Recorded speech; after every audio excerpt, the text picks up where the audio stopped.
رات، روزی مانگنے کی رات، مصیبتوں، بیماریوں، پریشانیوں سے، بے اولادیوں سے، اولاد کے نافرمانیوں سے نجات مانگنے کی رات۔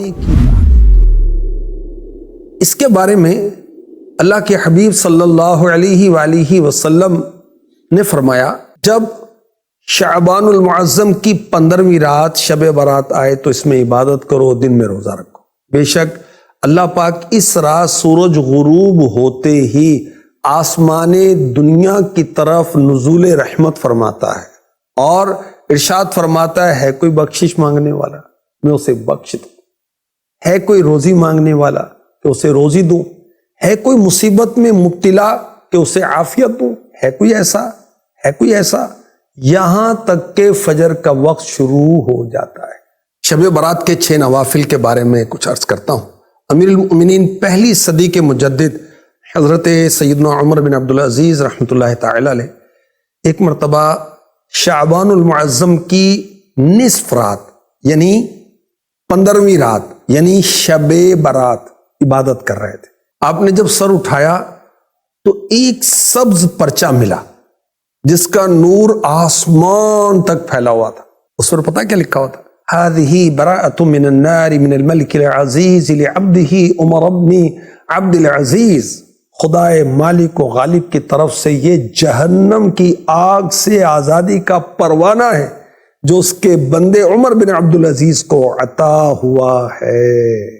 تو شب برات عبادت کی رات، شب برات نوافل کی رات، دعاؤں کی رات، نماز کی رات، کثرت درود کی رات، اپنے گناہوں کو یاد کر کے اس کی معافی مانگنے کی رات۔ اور اولیاء کرام کی یہ روٹین رہی کہ وہ شب برات پر مغرب کی نماز کے فرض اور سنتوں کے بعد 6 رکعت 2 کر کے پڑھتے تھے۔ پہلی 2 رکعتوں میں یہ نیت، یا اللہ ان 2 رکعتوں کی برکت سے مجھے درازی عمر بالخیر عطا فرما۔ پھر 2 رکعتوں میں یہ نیت فرمائیں، یا اللہ ان 2 رکعتوں کی برکت سے بلاؤں سے میری حفاظت فرما۔ پھر 2 رکعت پڑھنی ہے تیسری مرتبہ، اس میں کیا نیت ہوگی؟ یا اللہ ان 2 رکعتوں کی برکت سے مجھے اپنے سوا کسی کا محتاج نہ کر۔ نوافل پڑھنے کا طریقہ کیا ہے؟ ان 6 رکعتوں میں سورہ فاتحہ کے بعد جو چاہیں وہ صورتیں پڑھ سکتے ہیں، چاہیں تو ہر رکعت میں سورہ فاتحہ کے بعد 3 بار قل هو اللہ شریف یعنی سورہ اخلاص مکمل پڑھ لیں تو انشاءاللہ ہر رکعت میں ایک قرآن پڑھنے کا ثواب، 3 مرتبہ سورہ اخلاص پڑھنے سے ایک قرآن کی تلاوت کے برابر ثواب ملتا ہے۔ اچھا، ہر 2 رکعت کے بعد 21 بار 21 ٹائم قل هو اللہ احد پوری سورت پڑھنی ہے۔ پھر سورہ یاسین، یعنی یہ کر لیں یا یہ کر لیں یہ بھی آپشن ہے، اور دونوں کریں یہ بھی آپشن ہے، اور یہ زیادہ بیسٹ ہے۔ اچھا، یہ بھی ہو سکتا ہے کہ ایک اسلامی بھائی بلند آواز سے سورہ یاسین شریف پڑھے، بقیہ خاموشی کے ساتھ سنیں، اور یاد رکھیں کہ سننے والا اس دوران زبان سے سورہ یاسین بلکہ کچھ بھی نہیں پڑھے گا۔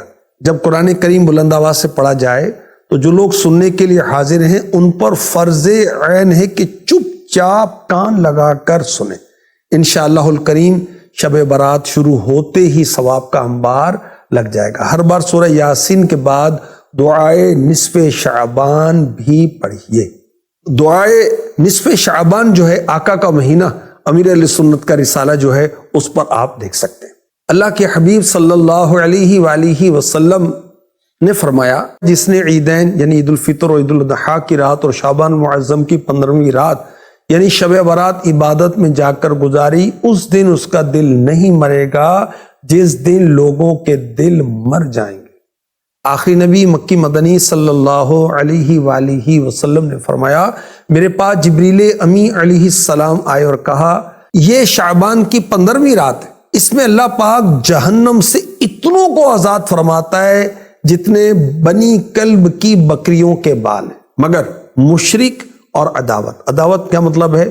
دشمنی رکھتے ہیں آپس میں ایک دوسرے سے، اور رشتہ کاٹنے والے یعنی خونی رشتے ہوتے ہیں ان سے تعلقات ختم کر لیتے ہیں، تکبر کے ساتھ ٹخنوں سے نیچے کپڑا لٹکانے والے، والدین یعنی پیرنٹس ماں باپ کی نافرمانی کرنے والے، اور شراب کے عادی کی طرف اللہ پاک نظر رحمت شب برات میں بھی نہیں فرماتا۔